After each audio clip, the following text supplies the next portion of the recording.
Côte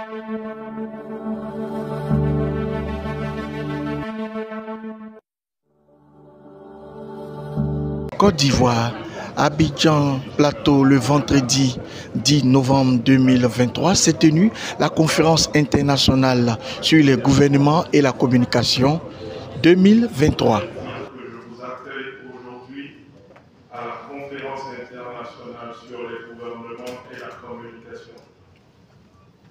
Cette rencontre qui rassemble des esprits brillants de partout dans le monde est le fruit de notre engagement sans faille envers l'amélioration de la communication gouvernementale, un pilier fondamental de la gouvernance moderne. La question qui se pose est pourquoi une conférence sur la communication gouvernementale et pourquoi ce thème spécifique? La réponse réside dans notre compréhension profonde de la communication comme le fondement des sociétés modernes. Dans un monde en constante évolution, où les enjeux sont de plus en plus complexes, la communication est la boussole qui peut aider les gouvernements à travers les dédales du changement. La communication gouvernementale est bien plus qu'une simple transmission d'informations. Elle façonne les récits, elle oriente les choix politiques qui construisent les identités nationales et qui mobilisent les citoyens vers des objectifs communs. C'est un outil puissant qui transcende les mots et les discours pour forger des liens plus profonds entre les gouvernements et les citoyens. C'est l'art de susciter la confiance, l'engagement et la compréhension. En choisissant bâtir la confiance entre la jeunesse et les gouvernements, comme thème de cette année, nous reconnaissons l'urgence de cette question. Notre démarche s'inscrit plus largement dans la vision de son Excellence M. Alassane Ouattara, président de la République de Côte d'Ivoire, qui a placé cette année 2023 sous le signe de la jeunesse. La question qui guide nos pas est simple mais cruciale. Comment pouvons-nous renforcer les liens entre les gouvernements et les citoyens, en particulier la jeunesse? Pour y répondre, nous devons dépasser les discours convenus et creuser dans les profondeurs des aspirations et préoccupations de notre société. La jeunesse représente notre avenir, mais elle est souvent déconnectée des gouvernements. Car elle ne cherche pas seulement à être informée, mais surtout à être impliquée dans des interactions. Si cette déconnexion persiste, les conséquences pourraient être graves. Les enjeux auxquels nous sommes confrontés sont multiples. La jeunesse en moyenne représente 75% de la population africaine. Elle est la majorité, mais si elle se sent exclue, ignorée ou méprisée, le tissu social risque de se détériorer. Les mouvements tels que EndSARS, les protestations au Sénégal, le cri de Jaffa au Nigeria, les émeutes dans la région du Sahel, ainsi que l'expression de la colère en ligne sont des signaux alarmants. Ces manifestations expriment le mécontentement et le désespoir de la jeunesse face à une communication qui ne la touche pas. Les jeunes veulent être entendus, compris et surtout, ils veulent que leurs préoccupations soient prises en compte. S'ils se sentent exclus, ils rechercheront d'autres moyens de se faire entendre, des moyens qui pourraient le faire pacifique. L'instabilité politique, l'agitation sociale, la perte de confiance dans les institutions gouvernementales, tout cela est parfois à portée de main. Si nous ne faisons rien pour régler cette trajectoire, l'avenir pourrait être sombre. L'Institut TOP que je préside, qui est notre think tank interne chez TOP, The Holding Opinion and Public, s'engage à jouer un rôle de premier plan dans la résolution de ces défis. Notre mission est d'être un partenaire de la transformation en Afrique. Nous cherchons à créer une infrastructure d'information pour faciliter la communication de classe mondiale dans le secteur public. Nous visons à renforcer les capacités à travers des ateliers pratiques, des sessions plénières de haut niveau et des dialogues interactifs. Et enfin, nous favorisons la collaboration, les opportunités commerciales et l'innovation parmi les experts clés du secteur. Cette conférence en est un exemple. Elle est conçue pour permettre la collaboration des gouvernements, les communicateurs, les défenseurs des droits de l'homme, les jeunes leaders, les esprits innovateurs. Ensemble, nous pouvons façonner des solutions holistiques aux défis complexes de notre époque. Nous sommes ici pour apprendre les meilleures pratiques, échanger des idées et établir des réseaux qui transcendent les frontières et les politiques. Au cœur de cette conférence se trouve notre engagement à faire progresser la transparence, l'inclusivité et l'efficacité de la gouvernance. Nous croyons que la communication gouvernementale joue un rôle central dans la réalisation de ces objectifs. Les prochaines heures seront consacrées à l'exploration de ce thème crucial.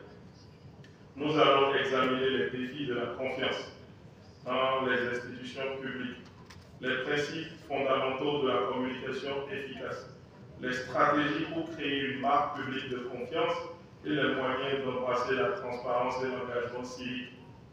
Nous allons écouter des experts qui ont réussi à construire cette confiance. Nous allons examiner les approches innovantes qui réinventent la création de confiance dans le secteur public. Nous allons découvrir des solutions concrètes qui peuvent être appliquées dans le monde entier. En tant qu'institut, notre rôle ne se limite pas à cet événement spécifique. Nous nous engageons à maintenir un réseau dynamique d'excellence en communication gouvernementale, des ateliers de formation, des publications de recherche et des initiatives de collaboration continue sont autant d'éléments qui continueront de caractériser notre contribution au domaine. Mesdames et messieurs, la communication gouvernementale est au cœur de la transformation de nos sociétés. Elle est le fil conducteur qui peut nous guider vers un avenir de confiance, d'engagement, de prospérité partagée. Nous avons le devoir envers nos citoyens, en particulier envers notre jeunesse, de construire un avenir où la confiance est le pilier de la gouvernance. Ensemble, en partageant des idées, en dialoguant et en collaborant, nous allons pouvoir construire cet avenir. Je vous encourage à participer activement, à poser des questions, partager vos idées et à titiller le gouvernement s'il le faut. Je vous remercie de votre présence. Féliciter les initiateurs de cette conférence internationale sur le gouvernement et la communication, en l'occurrence M. Kwame Sezou, fondateur de Top Institut de Communication, pour la mobilisation des experts de haut niveau à Abidjan autour d'une problématique qui nous renvoie à l'importance de la communication dans la gouvernance de nos États. Je voudrais ensuite souhaiter un chaleureux repas, c'est-à-dire bienvenue à l'Angleterre, à l'ensemble des experts de la communication institutionnelle venus d'Afrique et d'ailleurs, pour partager leur riche expérience avec les participants. Mesdames et messieurs, le gouvernement ivoirien, sous le leadership de son Excellence M. Alassane Ouattara, président de la République, porte un réel intérêt au thème retenu pour la présente conférence, à savoir renforcer la confiance entre les jeunes et le gouvernement. Deux raisons font cet intérêt.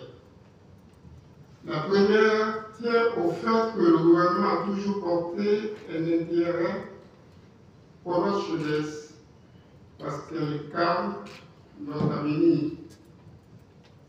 D'ailleurs, l'année 2023 a été déclarée à justice année de la jeunesse par le chef de l'État, engageant ainsi le gouvernement à travailler d'arrache-pied pour l'épanouissement des jeunes de Côte d'Ivoire. Dans ce cadre, le gouvernement a adopté le 22 mars 2023, en Conseil des ministres, un programme spécial dédié à la jeunesse dénommé PJGOUF 2023-2025. Il est doté d'un financement de plus de 1100 milliards d'euros.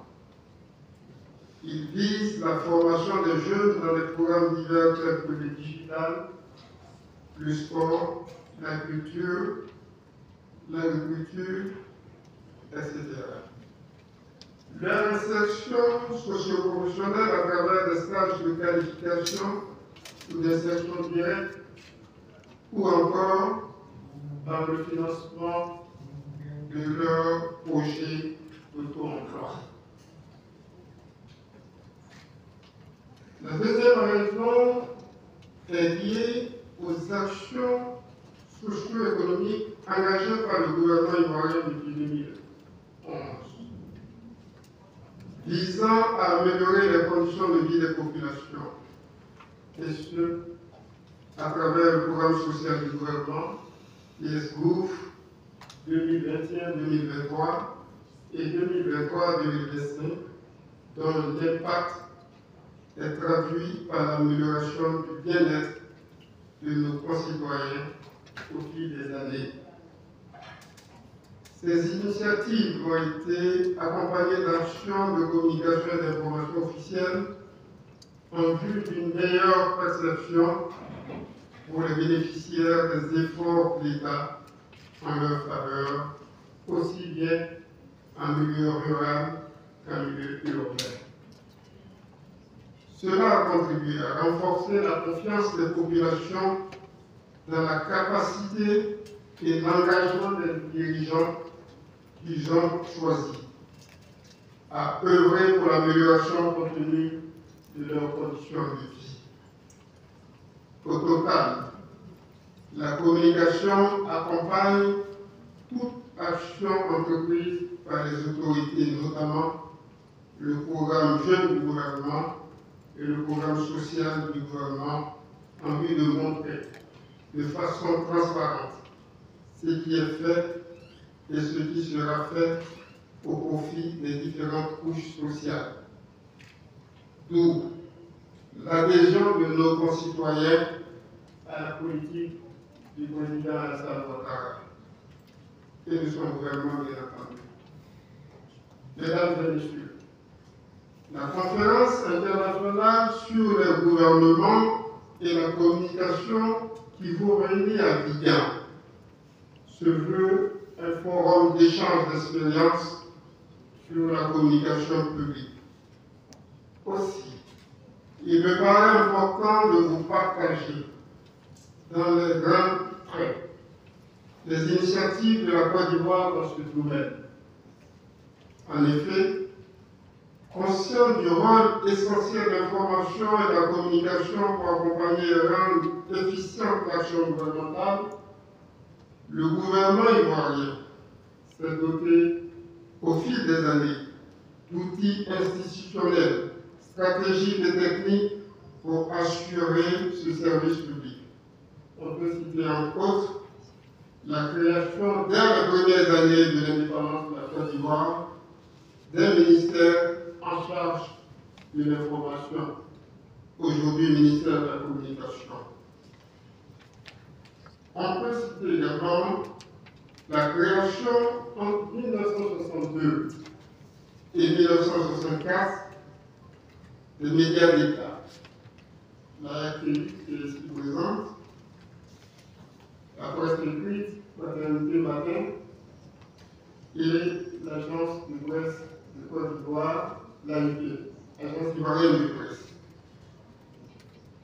On peut citer également la mise en place progressive de services de communication dans les ministères et les structures publiques. On peut parler également de la création d'un centre d'information et de communication gouvernementale, CICG, en 2004.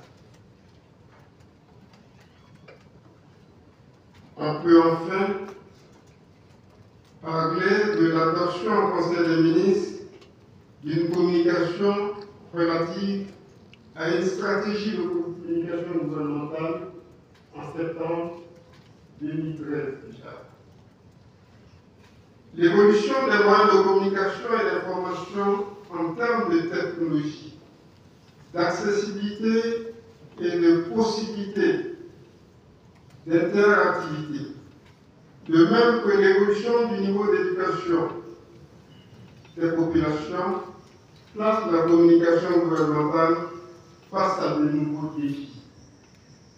Les citoyens sont désormais plus exigeants vis-à-vis des gouvernants et demandent à être informés à temps, de manière cohérente et convaincante. Ils exigent aussi la prise en compte de leurs opinions dans la conception et la mise en œuvre des décisions, réformes et projets. Au regard de cette évolution, il est apparu nécessaire de répondre efficacement aux enjeux actuels de la communication gouvernementale par une meilleure coordination et une mise en cohérence, avec une claire définition du jeu de rôle, la prise en compte d'une communication de proximité avec le citoyen. Cela s'est traduit entre autres par la mise en place d'un centre d'appel gouvernemental à 201 ultra moderne qui centralise tous les numéros verts existants des ministères et institutions de l'État. On peut également souligner l'intégration systématique d'outils multimédia, notamment le web et les réseaux sociaux, dans la conception et la mise en œuvre des actions de communication. Le gouvernement utilise donc l'ensemble des canaux utilisés par les jeunes, surtout les jeunes et adultes, afin de porter l'information officielle vers toutes les cibles pour réduire l'impact négatif des infox, ou si vous voulez, fake news, c'est sûr, sur les populations, contribuant ainsi à renforcer le capital de confiance des vies populations. De même, l'instauration et la généralisation du service de communication dans tous les ministères et institutions, ainsi que l'allocation croissante de financement pour conduire des actions de communication gouvernementale s'inscrivent dans cette même dynamique. Aussi, une charte graphique unique pour les administrations publiques, dont l'objectif est de disposer d'une identité visuelle harmonisée et unique pour le gouvernement, est en cours de finalisation pour son adoption naturellement par le gouvernement. D'ores et déjà, un protocole de communication de crise existe et est même opérationnel. Ce protocole a permis à la Côte d'Ivoire d'assurer une bonne gestion de la communication pendant la crise liée à la pandémie de Covid-19. Dans cette stratégie globale, le gouvernement ivoirien n'a pas occulté la communication axée sur la valorisation de l'image de la Côte d'Ivoire. Comme vous pouvez le noter, le gouvernement a pleinement conscience de l'intérêt que le pays a à mener une communication gouvernementale efficace. Honorables invités, mesdames et messieurs, la conférence de ce jour revêt une grande importance car nous vivons tous une époque où la communication est devenue le pilier central de la gouvernance, un outil puissant pour informer, mobiliser, inspirer et transformer nos sociétés. Le thème « Renforcer la confiance entre les jeunes et le gouvernement » est très important pour la Côte d'Ivoire, où 76% de la population a moins de 35 ans. Les participants peuvent s'attendre à des présentations instructives, des ateliers pratiques et des conversations intéressantes sur des sujets tels que la communication de crise, l'engagement des jeunes, la lutte contre la désinformation et l'utilisation des nouveaux médias, notamment les réseaux sociaux.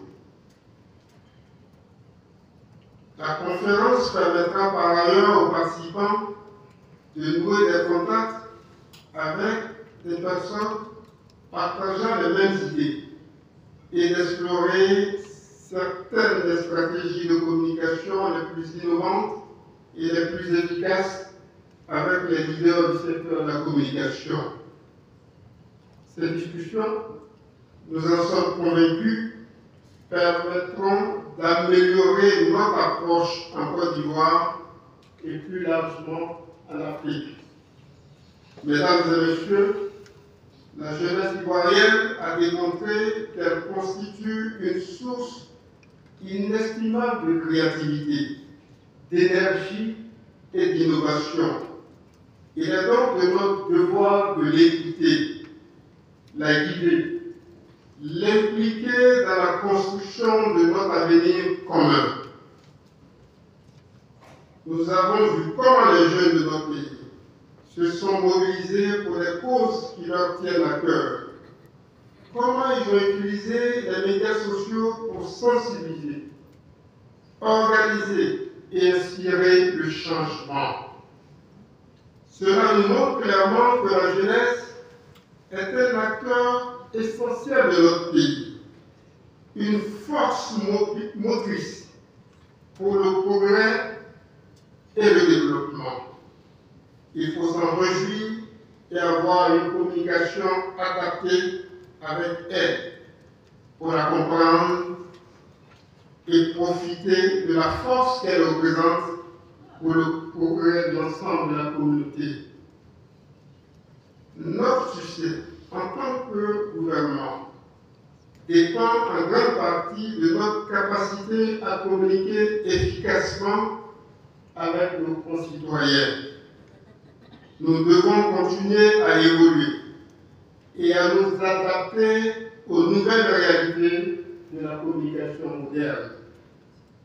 En Côte d'Ivoire, nous sommes déterminés à écouter les préoccupations de notre peuple, de notre jeunesse, à répondre aux besoins des populations et à travailler ensemble pour bâtir un avenir meilleur. C'est en nous inspirant des meilleures pratiques que nous bâtirons une communication gouvernementale plus efficace, plus transparente et plus inclusive, qui répond aux besoins de nos concitoyens et contribue à bâtir un avenir meilleur. Je veux donc redire ma satisfaction et mes remerciements aux organisateurs de cette rencontre pour leur heureuse initiative. C'est sur ces mots que je clôt mon propos en souhaitant à tous et à chacun d'excellents moments de partage d'expérience. Je vous remercie. C'était donc le mot du ministre de la Communication, porte-parole du gouvernement.